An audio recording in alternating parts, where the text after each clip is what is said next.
Hai Sobat Peziarah sekalian, jumpa lagi dalam podcast Peziarah karena semua kita adalah peziarah. Dan dalam ziarah kita, kadang-kadang kita tuh punya keinginan untuk foto-foto gitu ya. Tapi juga ada orang yang bahkan tidak sekedar foto-foto, tapi lebih jauh dari itu melakukan evangelisasi melalui fotografi.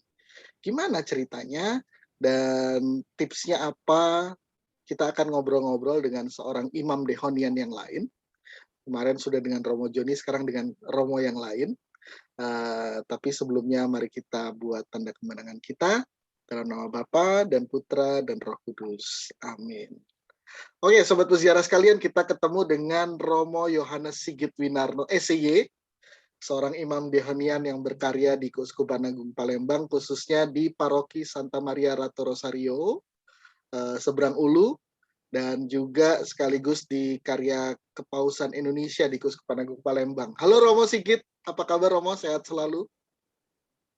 Oh, selamat malam. Kabarnya baik, sehat. Amin. Puji Tuhan. Sehatnya terlihat dari wajah dan badannya memang ya. Kalau kemarin Romo Joni itu kakak kelas saya, ini juga kakak kelas saya, jadi saya reuni sekali lagi nih. Romo, Romo nih kan punya hobi fotografi dan Instagramnya nih ya. Nanti boleh dipamerin Romo, boleh dipromosikan juga. Instagramnya nih penuh dengan foto-foto yang keren-keren. Emang Romo tuh boleh ya Romo untuk punya hobi fotografi? Sah-sah saja sih boleh gitu ya. Pada dasarnya semua orang kan punya hobi gitu ya.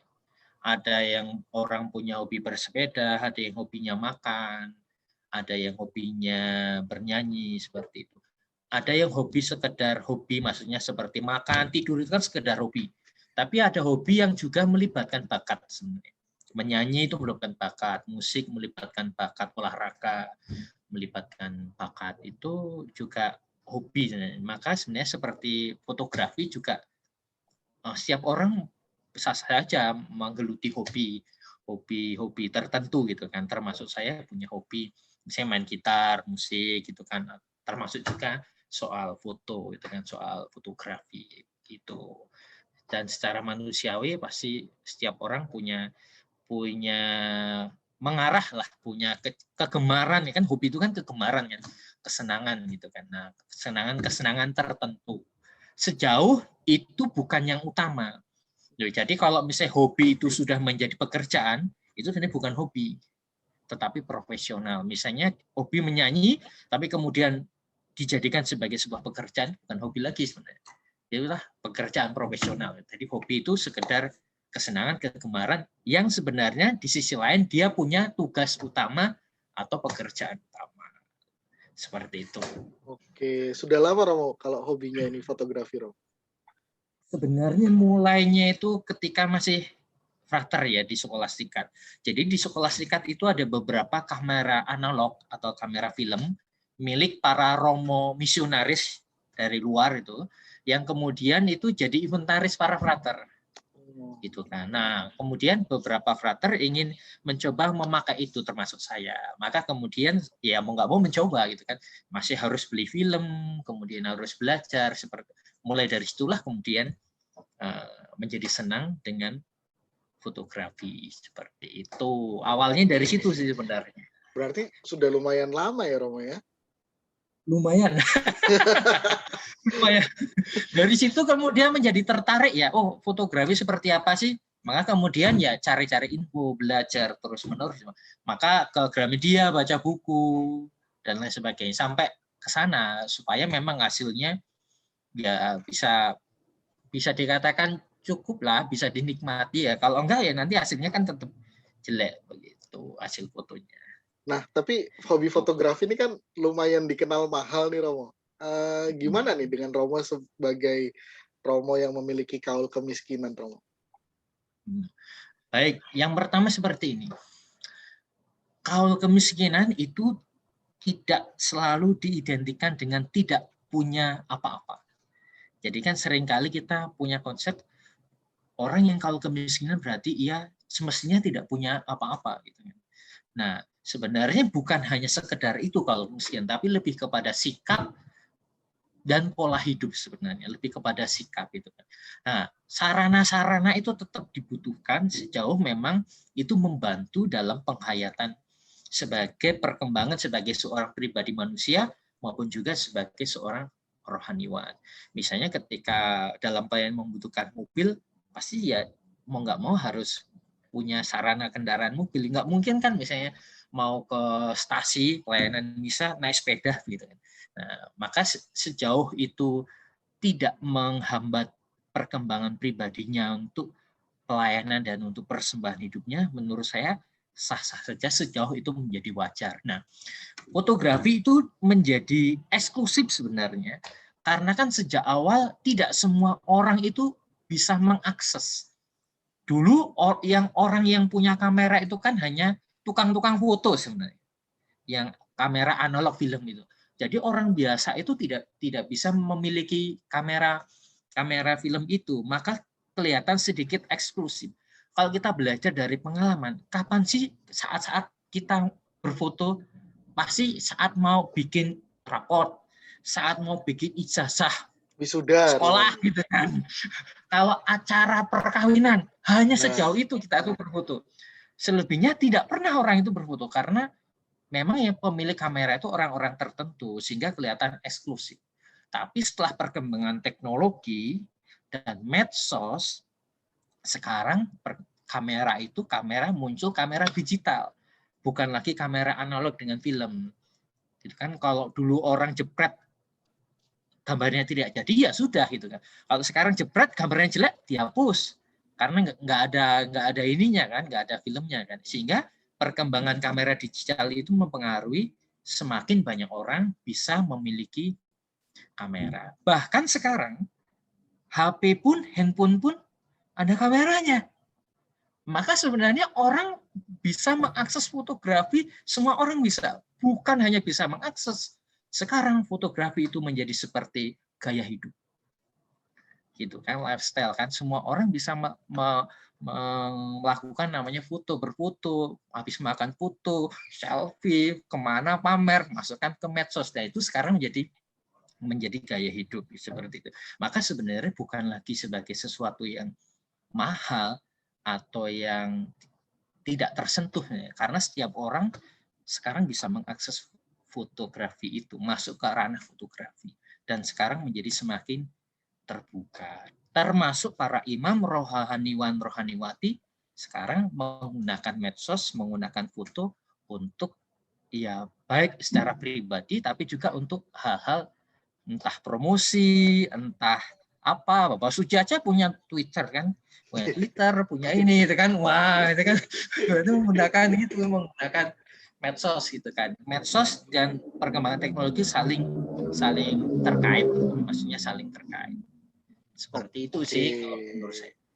Dan menariknya nih Romo kalau dilihat di Instagramnya, foto-fotonya bukan foto-foto tentang diri gitu ya Romo, bukan foto selfie, tapi kayaknya ada objek-objek yang menarik, bahkan juga dikaitkan dengan kerohanian gitu.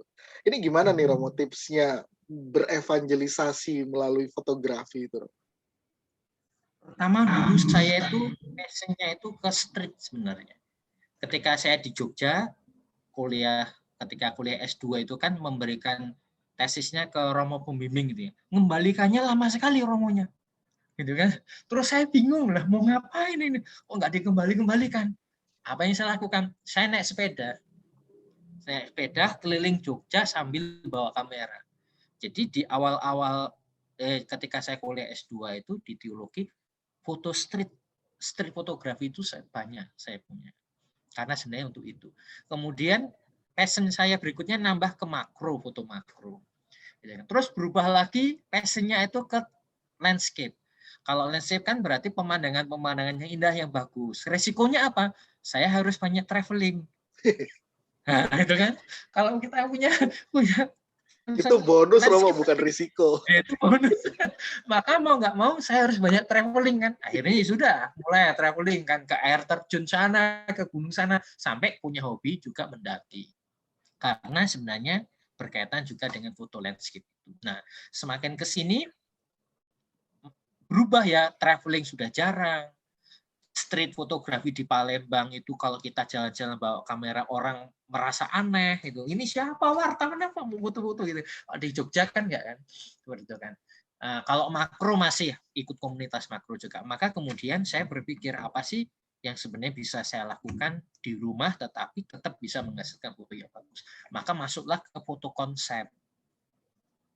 Nah, gitu kan. Maka foto konsep berarti ada ide, dari ide itu kemudian diaplikasikan dalam pengambilan foto, kemudian ada pesan. Pesan apa yang mau saya sampaikan dengan foto itu. Maka masuklah saya ke ranah foto rohani. Misalnya ketika mau perayaan Hati Kudus Yesus ini, otak saya sudah mulai berpikir, Hati Kudus Yesus itu identik dengan apa? Hati itu kan, hati Yesus. Hati Yesus berarti gambar yang mau saya sampaikan apa yang saya mau tampilkan. Dari yang mau saya tampilkan, pesannya apa yang mau saya berikan. Gitu.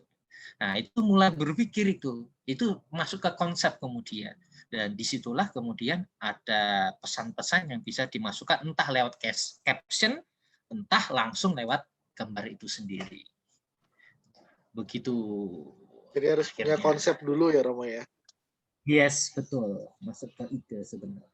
Oke, punya konsep, punya talenta, lalu kemudian dikombinasikan. Artinya kalau mau mengembangkan evangelisasi melalui fotografi itu berarti relasi kita dengan Tuhan juga harus kuat dong, Romo ya? Ya pastilah namanya. Sebagai seorang rohaniwan ya. Sebagai seorang rohaniwan pasti itu yang pertama karena itulah maksudnya panggilan saya begitu kan. Sebagai seorang imam gitu. Tapi kemudian saya menggunakan medsos termasuk Instagram dan juga foto untuk kemudian menyampaikan sesuatu. Itu kan menyampaikan sesuatu termasuk berkaitan dengan perayaan-perayaan tertentu atau momen-momen tertentu seperti itu. Dan itulah yang saya pakai sampai dengan hari ini seperti itu, Mas. Oke, menarik nih. Evangelisasi melalui fotografi bersama Romo Sigit. Boleh dilihat di Instagramnya beliau. Boleh disebut Romo Instagramnya? Instagram saya Yohanes Sigit SCC. Oke, ya Sobat Peziarah boleh nih nanti follow dan juga mungkin bisa lihat-lihat, siapa tahu terinspirasi juga seperti Romo Sigit Winarno, mengikuti jejak beliau untuk mengembangkan evangelisasi melalui fotografi. Silakan cek di @yohanessigit_scj gitu ya.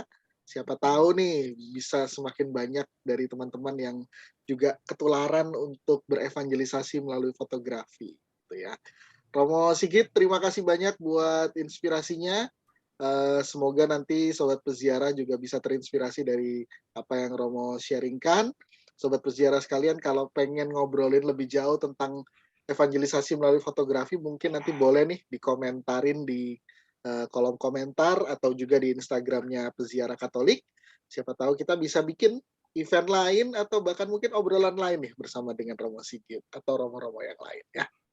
Demikian Sobat Peziarah sekalian, ziarah kita kali ini bersama dengan Romo Sigit. Semoga ini meneguhkan ziarah kita dalam peziarahan kita sehari-hari. Dan jangan lupa juga follow Instagram @peziarah katolik dan juga subscribe dari YouTube Peziarah Katolik ini. Dan bagikan kepada Sobat Peziarah lainnya untuk memberkati satu sama lain dalam peziarah kita. Kita jumpa dalam podcast peziarah berikutnya. Sampai jumpa dan semoga kita diteguhkan dengan berkat Tuhan dalam nama Bapa dan Putra dan Roh Kudus. Amin.